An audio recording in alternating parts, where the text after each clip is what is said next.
Hey guys, welcome to Study IQ. Now यहाँ पे आप देखेंगे दो देश हैं, एक तो 8 करोड़ 20 लाख की आबादी का टर्की और 3 करोड़ 40 लाख की आबादी का सऊदी अरेबिया। दोनों कंट्रीज के रिलेशंस पिछले 10 साल में काफ़ी ख़राब हुए हैं और अब हालत इतनी ख़राब हो चुकी है कि सऊदी अरेबिया में ओपनली लोग डिमांड कर रहे हैं कि सारे टर्किश गुड्स का बॉयकॉट कर दो। नाउ डिस्कस करेंगे यहाँ पर इशू क्या है, बहुत कुछ आपको जानने को मिलेगा। So a lot to know, a lot to discuss as always. But before we begin, Google Play Store पे जाओ, डाउनलोड करो यहाँ पर स्टडी आईक्यू एजुकेशन ऐप और यहाँ पे आप खरीद सकते हैं मेरा साइंस एंड टेक कोर्स। मैंने बहुत से इंपॉर्टेंट टॉपिक्स यहाँ पे कवर किए हैं, energy, space, biotech, fourth industrial revolution. So by the science and tech course, इससे आपको काफ़ी हेल्प मिलेगी इन योर यूपीएससी प्रिपरेशन। अब देखो, टर्की और सऊदी अरेबिया के बीच में जो इश्यूज हैं ये शुरू हुए थे 2010 के आसपास। आपको पता होगा कि 2010 और 2011 के बीच में बहुत से मुस्लिम मेजॉरिटी कंट्रीज में रेवोल्यूशन हुआ था, वहां पर तख्तापलट हुआ था। इसको हम कहते हैं दी अरब स्प्रिंग। इस अरब स्प्रिंग में हमने ये देखा कि जो भी अरब कंट्रीज हैं यहाँ पे, चाहे अल्जीरिया हो, लीबिया हो, इजिप्ट या फिर इवन मोरक्को, यहाँ पर डेमोन्स्ट्रेशंस हुए, प्रोटेस्ट हुए और कई जगह प्रोटेस्ट इतने ज़्यादा थे कि वहाँ पे रेवोल्यूशन हो गया, सरकार ही वहाँ पे बदल गई। और इस पूरे अरब स्प्रिंग के दौरान दो साइड्स खड़ी हो गई थी, एक तो थी प्रो सऊदी अरेबिया और दूसरी टर्की।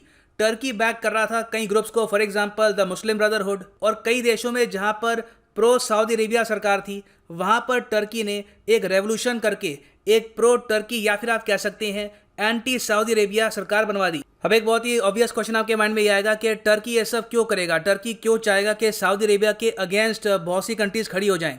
इसका बहुत ही सिंपल रीज़न है, टर्की बहुत ही लंबे समय से ये मानता है कि जो मुस्लिम वर्ल्ड है, जिसकी सबसे आज के समय इंपॉर्टेंट बॉडी है OIC, the organisation of Islamic cooperation, वहाँ पे कंप्लीट डोमिनेंस है सऊदी अरेबिया की। और ना सिर्फ सऊदी अरेबिया, एक्चुअली कई देश हैं जो बहुत ही क्लोज रिलेशन रखते हैं विद सऊदी अरेबिया, ये कंप्लीटली डोमिनेट करते हैं OIC को। अब इस ग्रुप में कई देश शामिल हैं, जैसे सऊदी अरेबिया है ही, उसके अलावा बहरीन है, UAE है, उसके अलावा ओमान भी है। तो टर्की इन सब कंट्रीज़ के अगेंस्ट, और टर्की ये चाहता है कि वो खुद लीड करे OIC को। इसके लिए आपने देखा होगा कि पिछले 10 साल में कोई भी इशू अगर UAE सऊदी अरेबिया रेस करते हैं तो टर्की ऑटोमेटिकली उसके अगेंस्ट खड़ा हो जाता है। फॉर एग्जांपल, रिसेंटली इजराइल और UAE के बीच में डील हुई जिसको हम कहते हैं एब्राहम एकॉर्ड, जिसके under UAE finally relations establish करेगा इजराइल के साथ। नाउ इवन दो टर्की ने इजराइल के साथ रिलेशंस 1948 में ये एस्टैब्लिश कर लिए थे, टर्की ने तब भी यहाँ पर ओपनली UAE का क्रिटिसिज्म किया और इन्होंने ये कहा कि देखो, UAE के बहाने टर्की की जो मेन स्टेटमेंट थी वो ये थी कि सारी गल्फ कंट्रीज ने आज के समय धोखा दिया है फ़लस्तीन को। तो जो ये जियोपॉलिटिकल गेम है, ये टर्की और सऊदी अरेबिया के बीच में काफ़ी लंबे समय से चल रही है और इसके रिस्पॉन्स में पिछले 2 साल में सऊदी अरेबिया ने एक स्मॉल स्टेप ये चला है कि चुपचाप टर्की के जो एक्सपोर्ट्स हैं इनको स्टॉल करना स्टार्ट कर दिया अपने पोर्ट पर। यहाँ पे आप देखोगे, ये ब्लूमबर्ग का आर्टिकल है फ्रॉम 2 अक्टूबर 2020।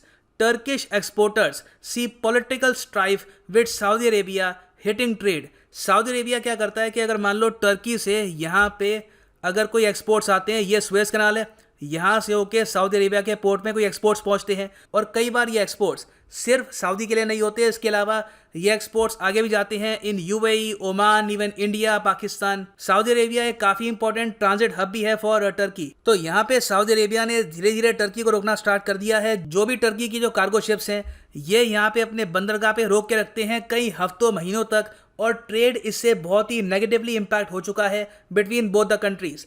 टर्की ने इसको लेकर ये भी धमकी दी कि ये लोग WTO पे जाएंगे और वहाँ पे कंप्लेन करेंगे कि सऊदी अरेबिया इनडायरेक्ट तरीके से ट्रेड रोक रहा है बिटवीन बोथ द कंट्रीज। अब ये जो मैंने आपको बताया है ये तो है टिल 2 अक्टूबर 2020। इसके बाद रिसेंटली हमने ये देखा है कि सऊदी अरेबिया के जो हेड हैं ऑफ चेंबर ऑफ कॉमर्स, इन्होंने ऑफिशियली अब ये कहा है कि सऊदी अरेबिया के हर नागरिक को कंप्लीट बॉयकॉट करना होगा टर्की का।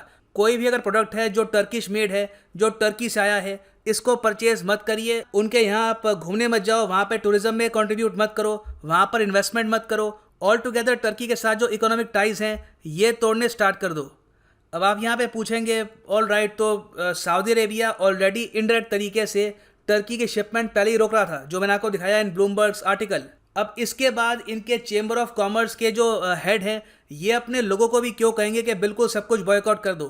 वेल, इसका रीज़न है कि जैसे ही सऊदी अरेबिया ने टर्की की जो शिपमेंट्स है ये ब्लॉक करनी स्टार्ट कर दी और इसमें काफ़ी टाइम बीत गया, एर्दोगान ने फाइनली एक स्टेटमेंट दी। टर्किश प्रेसिडेंट एर्दोगान ने यह कहा कुछ अरेबियन गल्फ में देश हैं जो टर्की को टारगेट कर रहे हैं और चाहते हैं कि रीजन डिस्टेबलाइज हो जाए। आगे जो इनकी स्टेटमेंट थी ये काफ़ी मैं कहूँगा कंट्रोवर्शियल थी। एर्दोगान ने यह कहा कि हमको भूलना नहीं चाहिए कि इनमें से कई जो गल्फ देश हैं ये यस्टरडे तक थे भी नहीं, मतलब कि कल थे भी नहीं। ये कहने का मतलब यहाँ पर ये है कि कई देश हैं जो रिसेंटली फॉर्म हुए हैं इन द गल्फ, हिस्टोरिकली इनका कोई एग्जिस्टेंस है नहीं। मगर आगे ये ऐड करते हैं कि हम टर्क्स, हम जो टर्की के लोग हैं, हमारा झंडा उड़ता रहेगा, मगर इन गल्फ कंट्रीज़ का पता नहीं कल ये एग्जिस्ट करे या ना करे। तो ये अगेन काफ़ी एग्रेसिव स्टेटमेंट है और ये सुनते ही सऊदी अरेबिया में जो चेंबर ऑफ कॉमर्स के हेड हैं इन्होंने ये कहा कि ये देश बहुत ही अग्रेसिव हो रहा है आज के समय टुवर्ड्स सऊदी अरेबिया। तो टाइम आ चुका है कि सऊदी अरेबिया की जो भी 3 करोड़ की आबादी है ये भी बॉयकॉट करना स्टार्ट कर दे टर्किश गुड्स को। अब यहाँ पे एक क्वेश्चन आएगा कि अगर सऊदी अरेबिया कंप्लीटली बॉयकॉट करता है टर्किश गुड्स का तो क्या इससे कुछ इम्पैक्ट होगा टर्की पर? वेल मैं कहूँगा बिल्कुल इम्पैक्ट होगा। सऊदी अरेबिया टर्की का 15th लार्जेस्ट ट्रेडिंग पार्टनर है ना। ऑल्दो ये टॉप 10 ट्रेडिंग पार्टनर की लिस्ट में नहीं आते, मगर फिर भी सऊदी अरेबिया एक बहुत ही बड़ी मार्केट है, एक रिच मार्केट है, लोगों के पास यहाँ पर पैसा है, पर कैपिटा इनकम काफ़ी हाई है यहाँ पर। तो ऐसी मार्केट लूज करना टर्की के लिए काफ़ी ख़राब है और इसलिए आपने देखा होगा कि टर्की की जो करेंसी है टर्किश लीरा, लगातार उसकी वैल्यू गिर रही है compare to the other world currencies. By the way एक और चीज़ मैं ये ऐड करूँगा कि एक तरफ जहां पर गल्फ कंट्रीज धीरे धीरे इजराइल के साथ अब रिलेशंस नॉर्मलाइज कर रहे हैं और कोशिश की जा रही है कि in the future peace maintain किया जाए in the middle east, Turkey ने अचानक से एक नया फ्रंट खोल दिया है। टर्की के प्रेसिडेंट एर्दोगान ने रिसेंटली ये कहा है कि जेरूसलम हमारा शहर है और इस स्टेटमेंट को लेकर इजराइल काफ़ी चिंतित है। रिसेंटली इजराइल के डिफेंस मिनिस्टर ने भी ये कहा था कि देखिए टर्की एक काफ़ी कॉम्प्लिकेटेड इशू है और इसके अलावा इनके इकोनॉमिक टाइज भी हैं विद इजराइल। मगर इजराइल ने यहाँ पर यह संकेत दे दिया है कि ये स्टेटमेंट इजराइल ने नोटिस करी है और इन द फ्यूचर इससे इजराइल और टर्की के जो रिलेशंस हैं इस पर भी इम्पैक्ट आएगा। तो आप कह सकते हैं टर्की आज के समय फॉरेन पॉलिसी के मामले में बहुत ही असर्टिव है, चाहे ये सऊदी अरेबिया हो, यूएई हो या फिर इजराइल हो। अब एक लार्जर क्वेश्चन यहाँ पर यह आता है कि इन सब डेवलपमेंट्स का इम्पैक्ट क्या होगा ऑन इंडिया।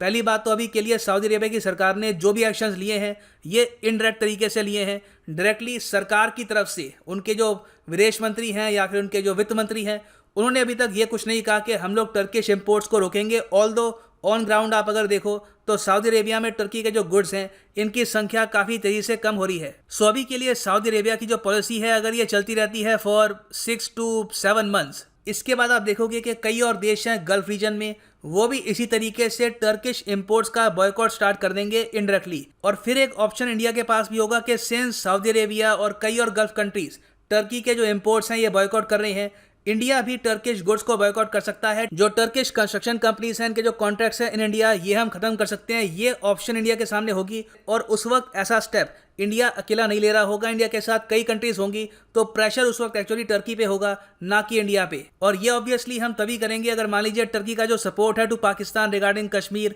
और वेरियस अदर इशूज ये बढ़ता रहता है और ये इंडिया के इंटरनल इंटरेस्ट को भी हर्ट करता है। तो अभी के लिए ये है एंड इस वीडियो का। Thanks for listening and as always God bless you all.